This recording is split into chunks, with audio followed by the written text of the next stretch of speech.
নমস্কাৰ welcome to জ্ঞান পোহৰ আশা কৰিছোঁ আপোনালোক সকলো ভালে আছে মই অসম ইয়াৰ বুকৰ পৰা মোষ্ট ইম্পৰ্টেণ্ট যিখিনি MCQ সেইখিনি মই আপোনালোকৰ কাৰণে লৈ আহিছোঁ আৰু ইয়াতে আমি 200টাকৈ MCQ ডিছকাছ কৰিছিলোঁ ইয়াৰ অৱশ্যে আগতো আমি আৰু এটা ভিডিঅ'ত আমি ডিছকাছ কৰিছিলোঁ আজি হৈছে ইয়াৰ একচুৱেলি দ্বিতীয়টো পাৰ্ট আৰু এইখিনি একচুৱেলি আহিব লগা সকলো ধৰণৰ কম্পিটিটিভ এক্সাম ফৰ এক্সাম্পল BEdৰ এণ্ট্ৰেন্স DLEdৰ এণ্ট্ৰেন্স বা APSC ADRE আছাম পুলিচ সকলোৰ কাৰণে একচুৱেলি যথেষ্ট উপযোগী হ'ব বলক আজি এই ভিডিঅ'টো একচুৱেলি আমি এতিয়া আৰম্ভ কৰোঁ ঠিক আছে এতিয়া আহিছোঁ ইয়াৰ আজিৰ প্ৰথম প্ৰশ্নটোলৈ ইয়াতে সুধিছে অসম লোকসভা সমষ্টি কেইটা আছে গতিকে আমি সকলোৱে জানোৱে 14টা আছে আৰু ৰাজ্যসভা বুলি ক'লে ৰাজ্যসভাত কিমানটা আছে ৰাজ্যসভাৰ কাৰণে 7টাকৈ আছে ইয়াতে আপোনালোকে চাব পাৰিব লোকসভা সমষ্টি কেইটা হৈছে কৰিমগঞ্জ শিলচৰ স্বায়ত্তশাসিত জিলা ধুবুৰী কোকৰাঝাৰ বৰপেটা গুৱাহাটী মঙলদৈ তেজপুৰ নগাঁও কলিয়াবৰ যোৰহাট ডিব্ৰুগড় আৰু লখিমপুৰ গতিকে এই 14টা কি আছে অসমত লোকসভাৰ সমষ্টি আছে এতিয়া আহিছোঁ ইয়াৰ পিছৰ প্ৰশ্নটোলৈ ইয়াতে দিয়া হৈছে অসমৰ প্ৰথম মহিলা মুখ্যমন্ত্ৰী কোন ইয়াতে শুদ্ধ উত্তৰটো হৈছে আনোৱাৰা টাইমুৰ ঠিক আছে আনোৱাৰা টাইমুৰ হ'ল অসমৰ প্ৰথম মহিলা মুখ্যমন্ত্ৰী তেওঁ 1980 চনৰ 12 ডিচেম্বৰৰ পৰা 1981 চনৰ 30 জুনলৈ চমু কাৰ্যকালৰ বাবে মুখ্যমন্ত্ৰী ৰূপে কাৰ্যনিৰ্বাহ কৰিছিল যদিও আনোৱাৰা টাইমুৰ অসমৰ প্ৰথম মহিলা মুখ্যমন্ত্ৰী কিন্তু তেখেতে অতি কম সময়ৰ কাৰণেহে এই কাৰ্যভাৰ একচুৱেলি গ্ৰহণ কৰিছিল এতিয়া আহিছোঁ ইয়াৰ পিছৰ প্ৰশ্নটোলৈ ইয়াতে দিয়া হৈছে অসমৰ প্ৰথম ICS বিষয়া হ'ল গতিকে অসমৰ প্ৰথম ICS বিষয়া হৈছে আনন্দৰাম বৰুৱা হৈছে অসমৰ প্ৰথম অসমীয়া আৰু ভাৰতৰ পঞ্চমজন অসামৰিক সেৱাত যোগদান কৰা ব্যক্তি তেওঁ জিলা দণ্ডাধীশ হিচাপে নিযুক্ত হোৱা প্ৰথম ভাৰতীয় বিষয়া তেওঁ অসামৰিক সেৱাৰ বাবে নিৰ্বাচিত হৈছিল 1872 চনত এতিয়া আহিছোঁ ইয়াৰ পিছৰ প্ৰশ্নটোলৈ ইয়াতে সোধা হৈছে AIDC কি হয় এইটো হৈছে অসম ঔদ্যোগিক উন্নয়ন নিগম আমি যদি ইংলিছত ক'বলৈ যাওঁ আসাম ইণ্ডাষ্ট্ৰিয়েল ডেভেলপমেণ্ট কৰ্পৰেশ্যন ঠিক আছে আৰু যিটো 1965 চনত একচুৱেলি গঠন হৈছিল এতিয়া আহিছোঁ ইয়াৰ পিছৰ প্ৰশ্নটোলৈ ইয়াতে একচুৱেলি সোধা হৈছে অসমৰ সৰ্ববৃহৎ শোধনাগাৰটো ক'ত আছে ইয়াতে শুদ্ধ উত্তৰটো হৈছে নুমলীগড় আৰু 1999 চনত গোলাঘাট জিলাৰ নুমলীগড় শোধনাগাৰ যিটো NRL স্থাপিত হৈছিল ইয়াত বাৰ্ষিক 3 নিযুত টন তেল আৰু আন পদাৰ্থৰ শোধনৰ ক্ষমতা আছে এতিয়া আহিছোঁ ইয়াৰ পিছৰ প্ৰশ্নটোলৈ ইয়াতে সোধা হৈছে অসমত কেইখন ৰাষ্ট্ৰীয় উদ্যান আছে ইয়াতে যদিও 7খন বুলি কোৱা হৈছে এইটো একচুৱেলি শুদ্ধ উত্তৰ নহয় বৰ্তমান আমাৰ অসমত 8খনকৈ ৰাষ্ট্ৰীয় উদ্যান আছে মানে ইয়াতে আপোনাৰ চিখনা জুৱালাও যিখন সেইখন দিয়া হোৱা নাই গতিকে অসমত বৰ্তমান 8খন আছে দেই তাৰপিছত আহিছে তলৰ কোনখন বিখ্যাত ৰাষ্ট্ৰীয় উদ্যান অসমত অৱস্থিত এইটো চাগে আৰু আপোনালোকে পাৰিবই গতিকে কাজিৰঙা শুদ্ধ উত্তৰ আৰু এই কাজিৰঙা একচুৱেলি এহেঙীয়া গড়ৰ বাবে বহুত বেছি বিখ্যাত যাক 1974 চনত ৰাষ্ট্ৰীয় উদ্যান হিচাপে স্বীকৃতি দিয়া হৈছিল এতিয়া আহিছোঁ ইয়াৰ পিছৰ প্ৰশ্নটোলৈ ইয়াতে সোধা হৈছে তলৰ কোনটো অসমৰ জনপ্ৰিয় নৃত্য গতিকে অসমৰ জনপ্ৰিয় নৃত্যটো কি হয় এইটো আৰু আপোনালোকে গম পাইছে বিহু আৰু আপোনালোকে এই কথকটো একচুৱেলি ক'ৰ হয় আপোনালোকে কমেণ্ট ছেকশ্যনত জনাব দেই এতিয়া আহিছোঁ ইয়াৰ পিছৰ প্ৰশ্নটোলৈ ইয়াতে সোধা হৈছে অসমৰ প্ৰথম চলচ্চিত্ৰ নিৰ্মাতা কোন ইয়াতে শুদ্ধ উত্তৰটো হৈছে জ্যোতিপ্ৰসাদ আগৰৱালা তেখেতে 1935 চনত প্ৰথম অসমীয়া চলচ্চিত্ৰ জয়মতী নিৰ্মাণ কৰিছিল তাৰপিছত তেওঁ ইন্দ্ৰমালতী নিৰ্মাণ কৰিছিল আৰু ইন্দ্ৰমালতী কেতিয়া আহিছিল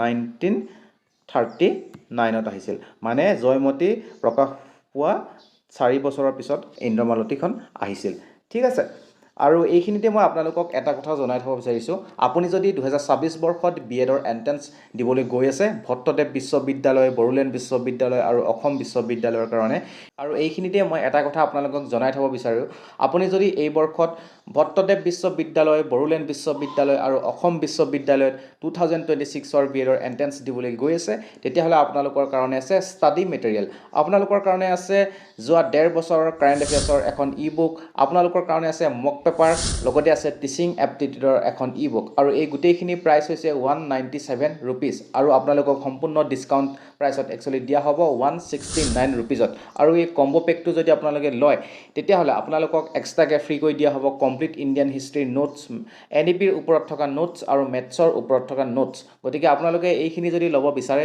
এই নাম্বাৰটোত আপোনালোকে পে'মেণ্টটো কৰি এই একেটা নাম্বাৰতে আপুনি হোৱাটছএপত তাৰ ৰিচিপ্টটো পঠাই দিব আৰু পঠাই দিয়া অলপ সময়ৰ ভিতৰতে আপুনি আপোনাৰ হোৱাটছএপত এই ই বুকসমূহ লাভ কৰিবলৈ সক্ষম হ'ব ঠিক আছে এতিয়া বলক আমি ইয়াৰ পিছৰ প্ৰশ্নটোলৈ যাওঁ এতিয়া ইয়াতে সুধিছে পৰাগ উৎসৱ কোনটো জনগোষ্ঠীয়ে উদযাপন কৰে ইয়াতে শুদ্ধ উত্তৰটো হৈছে মিচিং কৃষি কৰ্মৰ পাছত মিচিংসকলে 5 দিনীয়াকৈ পৰাগ একচুৱেলি উৎসৱ উদযাপন কৰে এতিয়া আহিছোঁ ইয়াৰ পিছৰ প্ৰশ্নটোলৈ ইয়াতে সুধিছে প্ৰথম অসমীয়া চলচ্চিত্ৰ জয়মতী নিৰ্মাণ হৈছিল এটো কিমান 1935 চনত জয়মতী কনকলতাৰ ৰাওনাক চিত্ৰগৃহত 1935 চনৰ 10 মাৰ্চত আৰু গুৱাহাটীত কুমাৰ ভাস্কৰ নাট্য মন্দিৰত 20 মাৰ্চত মুক্তি দিয়া হৈছিল এইকেইটা বাৰু ইমান মনত ৰাখিব নালাগে আপোনালোকে কিমান চনটো একচুৱেলি মনত ৰাখিলে হৈ যাব ঠিক আছে এতিয়া আহিছোঁ ইয়াৰ পিছৰ প্ৰশ্নটোলৈ ইয়াতে সুধিছে শ্ৰীকৃষ্ণৰ নাতি অনিৰুদ্ধই অসমৰ কোন ৰাজকন্যাক বিয়া কৰাইছিল ইয়াৰ শুদ্ধ উত্তৰটো হৈছে উষা আপোনালোকে উষা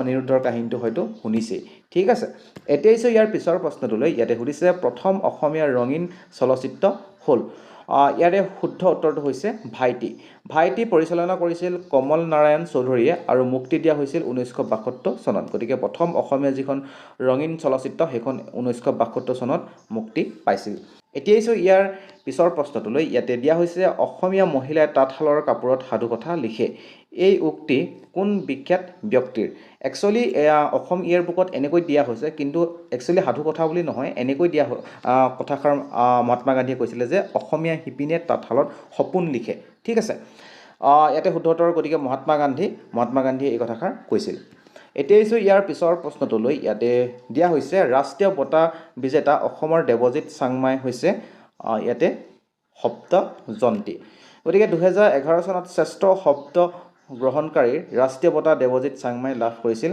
ইস্কিয়া ছবিৰ বাবে ঠিক আছে এতিয়া আহিছোঁ ইয়াৰ পিছৰ প্ৰশ্নটোলৈ ইয়াতে সোধা হৈছে ৰাষ্ট্ৰীয় বঁটা বিজয়ী প্ৰথম অসমীয়া মহিলা কণ্ঠশিল্পী হৈছে ইয়াতে শুদ্ধ উত্তৰ তৰালী শৰ্মা এতিয়া আহিছোঁ ইয়াৰ পিছৰ প্ৰশ্নটোলৈ ইয়াতে দিয়া হৈছে শ্ৰীমন্ত শংকৰদেৱে ৰচনা কৰা কীৰ্তন কোন পুথিৰ সাৰাংশ ইয়াতে শুদ্ধ উত্তৰটো হৈছে ভাগৱত গতিকে কীৰ্তন শ্ৰীমন্ত শংকৰদেৱৰ অন্যতম বৃহৎ অৱদান কীৰ্তন ভাগৱত আৰু পুৰাণৰ বিৱৰণী এতিয়া আহিছোঁ ইয়াৰ পিছৰ প্ৰশ্নটোলৈ ইয়াতে দিয়া হৈছে মীৰ জুমলাই গড়গাঁও অধিকাৰ কৰোঁতে স্বৰ্গদেউ জয়ধ্বজ সিংহ কলৈ পলাই গৈছিল ইয়াতে শুদ্ধ উত্তৰটো হৈছে নামৰূপ এতিয়া আহিছোঁ ইয়াৰ পিছৰ প্ৰশ্নটোলৈ ইয়াতে দিয়া হৈছে শ্ৰীমন্ত শংকৰদেৱ বিৰচিত সবাতোকৈ সৰু পুথিখন হৈছে ইয়াতে গুণমালা শুদ্ধ উত্তৰ কোচ ৰজা নৰনাৰায়ণৰ অনুৰোধ ক্ৰমে 1552 চনত মাত্ৰ এৰাতিতে শংকৰদেৱে গুণমালা ৰচনা কৰিছিল ভাবক শংকৰদেৱে এৰাতিতে গুণমালাখন ৰচনা কৰি দিছিল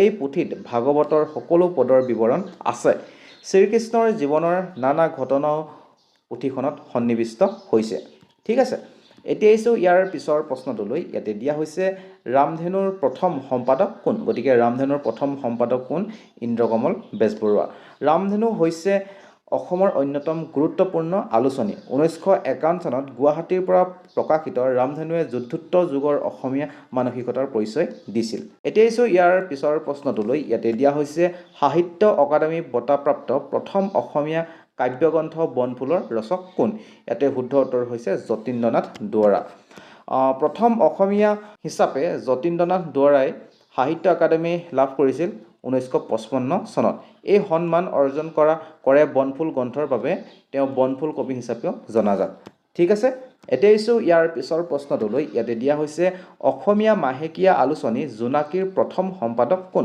গতিকে জোনাকীৰ প্ৰথম সম্পাদক হৈছে চন্দ্ৰকুমাৰ আগৰৱালা 1889 চনত অসমীয়া মাহেকীয়া আলোচনী জোনাকী প্ৰকাশ হৈছিল এই চনটো কিন্তু আহি থাকে এক্সামবিলাকত দেই অসমীয়া ভাষা উন্নতি সাধিনী সভাই কলকাতাৰ পৰা জোনাকী প্ৰকাশ কৰিছিল জোনাকীয়ে অসমীয়া সাহিত্যলৈ কঢ়িয়াইছিল ৰোমান্টিকতাৰ বাদৰ ঢৌ ঠিক আছে গতিকে এইটো আপোনালোকে মনত ৰাখিব এতিয়া আহিছোঁ ইয়াৰ পিছৰ প্ৰশ্নটোলৈ। ইয়াতে দিয়া হৈছে মোগলে কোন আহোম ৰজাৰ দিনত শেষবাৰৰ বাবে অসম আক্ৰমণ কৰিছিল?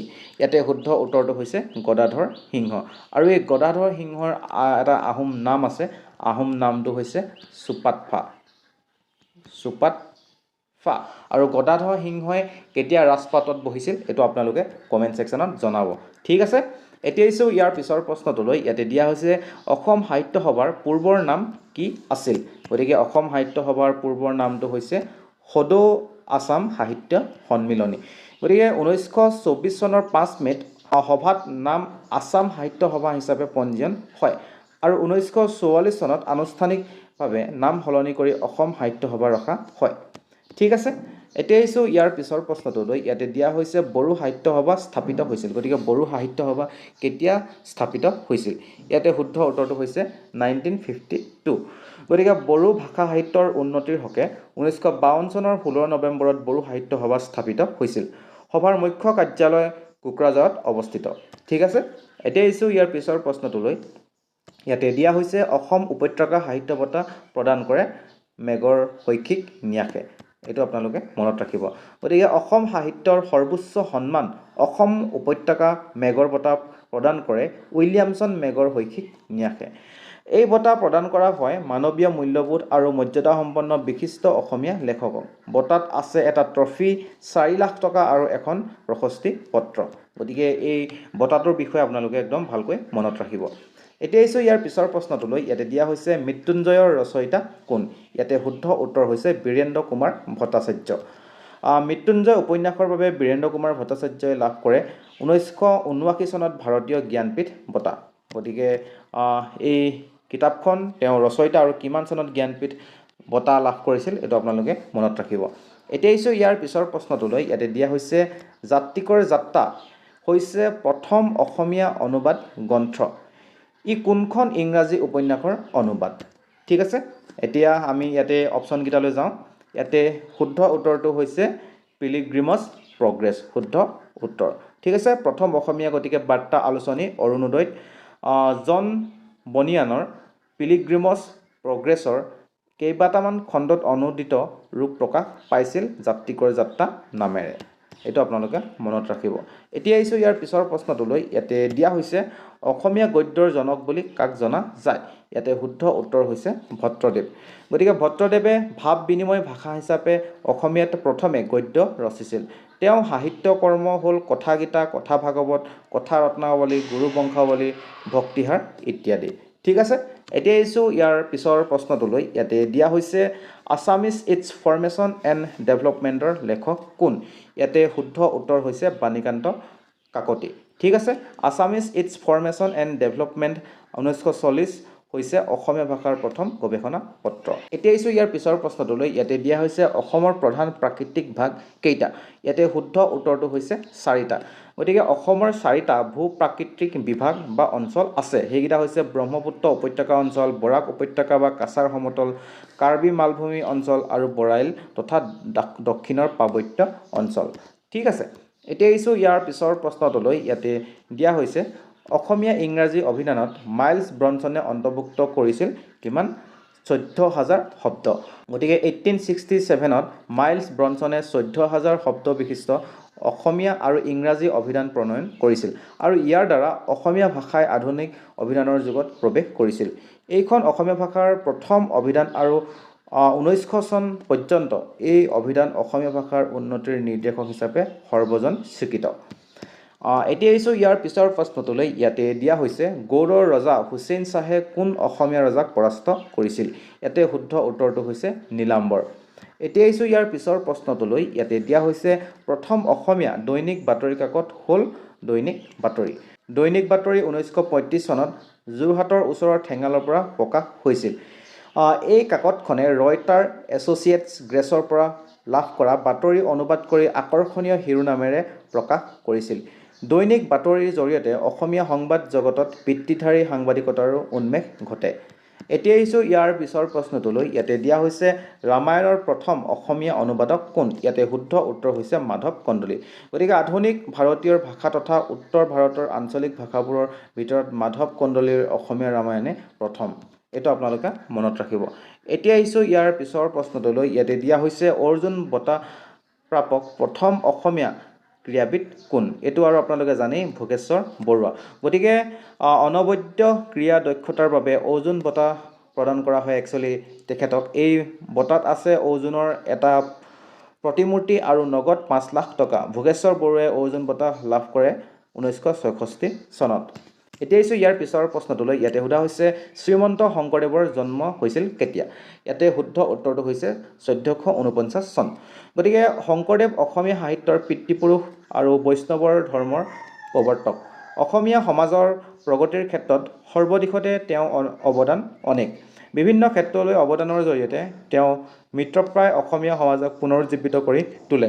তেওঁ চিহ্নযাত্ৰা প্ৰথম অসমীয়া নাট হিচাপে স্বীকৃত। কীৰ্তন তেওঁ অনবদ্য কাব্য প্ৰতিভাৰ চানেকি আৰু অসমীয়া সাহিত্যৰ মাইলৰ খুঁটি। গতিকে এই যি চিহ্নযাত্ৰা, এই চিহ্নযাত্ৰা হৈছে প্ৰথম অসমীয়া নাট আৰু কীৰ্তন হৈছে তেওঁৰ দ্বাৰা অনবদ্য এখন কাব্য। ঠিক আছে, গতিকে আপোনালোকে এইখিনি মনত ৰাখিব। এতিয়া আহিছোঁ ইয়াৰ পিছৰ প্ৰশ্নটোলৈ। ইয়াতে দিয়া হৈছে বখতিয়াৰ খিলজীৰ অসম আক্ৰমণৰ সময়ত অসমৰ ৰজা কোন আছিল? ইয়াতে শুদ্ধ উত্তৰটো হৈছে পৃথু দেই। এতিয়া আহিছোঁ ইয়াৰ পিছৰ প্ৰশ্নটোলৈ। ইয়াতে দিয়া হৈছে অসমৰ সৰ্বোচ্চ মন্দিৰটো হৈছে শিৱসাগৰৰ শিৱদৌল। ইয়াতে আনুষংগিক কথাখিনি জানি যাব লাগিব। 1734ত বৰৰজা অম্বিকাই শিৱসাগৰত শিৱদৌল নিৰ্মাণ কৰাইছিল। গতিকে শিৱদৌল কোনে নিৰ্মাণ কৰাইছিল? বৰৰজা অম্বিকাই দেই। আৰু ইয়াৰ উচ্চতা হৈছে 32 মিটাৰ। গতিকে 104 ফুট, যদি ফুটত যদি ক'বলৈ যায় 104 ফুট, আৰু ভূমিৰ পৰিধি হৈছে 195 ফিট। এইটো গতিকে আপোনালোকে মনত ৰাখিব। তুৰ্বকৰ লগত হোৱা যুদ্ধত কোন আহোম সেনাপতিৰ ৰণত পৰিছিল? ইয়াতে শুদ্ধ উত্তৰটো হৈছে ফ্ৰাচিংমুং বৰগোহাঁই। অম্বুবাচীৰ অৰ্থ কি? গতিকে অম্বুবাচীৰ অৰ্থটো কি সেইটো তাকে সুধিছে ইয়াতে। ইয়াৰ শুদ্ধ উত্তৰটো হৈছে বৃষ্টিপাত দেই। ইয়াতে আনুষংগিক কথাখিনি চাব পাৰিব। অম্বুবাচী অসমত আহাৰ মাহত পালন কৰা হয়। জনবিশ্বাস অনুসৰি উক্ত মাহৰ 7 তাৰিখৰ পৰা 3 দিনলৈ পৃথিৱী অশুচি হয়। এই সময়ত কোনো কৃষিকাৰ্য কৰা নহয়। 3 দিনৰ পাছত গৃহ শুদ্ধিকৰণ কৰা হয় আৰু মাতৃ পৃথিৱী শুচি হয়। সেইকেইদিন কামাখ্যা মন্দিৰৰ অম্বুবাচী মেলা অনুষ্ঠিত হয়। ঠিক আছে, এতিয়া আহিছোঁ ইয়াৰ পিছৰ প্ৰশ্নটোলৈ। ইয়াতে দিয়া হৈছে অসমৰ প্ৰথম মহিলা ACS বিষয়া কোন হয়? ইয়াতে শুদ্ধ উত্তৰটো হৈছে সুচিব্ৰতা ৰায়চৌধুৰী দেই। এতিয়া আহিছোঁ ইয়াৰ পিছৰ প্ৰশ্নটোলৈ। ইয়াতে দিয়া হৈছে শুৱালকুছি কিয় বিখ্যাত? ইয়াতে শুদ্ধ উত্তৰটো হৈছে পাট মুগা উদ্যোগৰ কাৰণে শুৱালকুছি একচুৱেলি বিখ্যাত। ইয়াতে খটো দিয়া আছে, আপোনালোকে চাব পাৰিব। গতিকে গুৱাহাটীৰ পৰা 24 কিলোমিটাৰ নিলগৰ শুৱালকুছি পাট মুগা উৎপাদনৰ বাবে জনাজাত এখন একচুৱেলি স্থান। শুৱালকুছি হৈছে বিশ্বৰ অন্যতম বৃহৎ বয়ন গাঁও, যাক পূবৰ মানচেষ্টাৰ ৰূপেও জনা যায়। গতিকে পূবৰ মানচেষ্টাৰ বুলি কাক জনা যায়? শুৱালকুছিক একচুৱেলি জনা যায়। এইটো আপোনালোকে ভালকৈ মনত ৰাখিব। এতিয়া আহিছোঁ ইয়াৰ পিছৰ প্ৰশ্নটোলৈ। ইয়াতে সোধা হৈছে অসমৰ কোনখন চহৰত একমাত্ৰ ITI খন অৱস্থিত? এইটো আৰু গুৱাহাটীতে অৱস্থিত, আপোনালোকে জানেই। গতিকে ভাৰতীয় প্ৰযুক্তিবিদ্যা প্ৰতিষ্ঠান গুৱাহাটী হৈছে অভিযান্ত্ৰিক উচ্চ শিক্ষাৰ স্বতন্ত্ৰ প্ৰতিষ্ঠান। এইখন দেশৰ 6খন IIT গুৱাহাটী স্থাপিত হৈছিল 1994ত আৰু পাঠ্যক্ৰম আৰম্ভ হয় 1995ত। আৰু বৰ্তমান ইয়াৰ স্থানটো কিমান নম্বৰত আছে আপোনালোকে কমেণ্ট ছেকশ্যনত জনাব দেই। এতিয়া আহিছোঁ ইয়াৰ পিছৰ প্ৰশ্নটোলৈ। ইয়াতে সোধা হৈছে অসম বিশ্ববিদ্যালয় ক'ত অৱস্থিত? এইটো আৰু আপোনালোকে জানেই, শিলচৰ। গতিকে অসম বিশ্ববিদ্যালয় স্থাপন কৰা হৈছিল 1994ত দেই। এতিয়া আহিছোঁ ইয়াৰ পিছৰ প্ৰশ্নটোলৈ। ইয়াতে সোধা হৈছে অসমৰ তলৰ কোনখন অভয়াৰণ্য বিশ্ব ঐতিহ্য ক্ষেত্ৰ? ইয়াতে শুদ্ধ উত্তৰ হৈছে কাজিৰঙা ৰাষ্ট্ৰীয় উদ্যান। আৰু অসমত বৰ্তমান 3খনকৈ বিশ্ব ঐতিহ্য ক্ষেত্ৰ আছে। এখন হৈছে কাজিৰঙা ৰাষ্ট্ৰীয় উদ্যান, আনখন হৈছে মানস ৰাষ্ট্ৰীয় উদ্যান, আৰু সিখন হৈছে চৰাইদেউ দেই, চৰাইদেউ মৈদাম। আৰু এই মানস আৰু কাজিৰঙা ৰাষ্ট্ৰীয় উদ্যানক 1985 চনত বিশ্ব ঐতিহ্য ক্ষেত্ৰ হিচাপে একচুৱেলি ডিক্লেয়াৰ কৰা হৈছিল, অৰ্থাৎ UNESCO ৱৰ্ল্ড হেৰিটেজ চাইট হিচাপে। আৰু চৰাইদেউক কৰা হৈছিল 2024 চনত। এইটো আপোনালোকে মনত ৰাখিব। এতিয়া আহিছোঁ ইয়াৰ পিছৰ প্ৰশ্নটোলৈ। ইয়াতে সোধা হৈছে অসমৰ প্ৰথম কমিউনিটি ৰেডিঅ' আৰম্ভ কৰিছিল। ইয়াতে একচুৱেলি শুদ্ধ উত্তৰ গুৱাহাটী বিশ্ববিদ্যালয় নহয়। য়েছ, শুদ্ধ উত্তৰটো হৈছে কৃষ্ণকান্ত সন্দিকৈ ৰাজ্যিক মুক্ত বিদ্যালয়।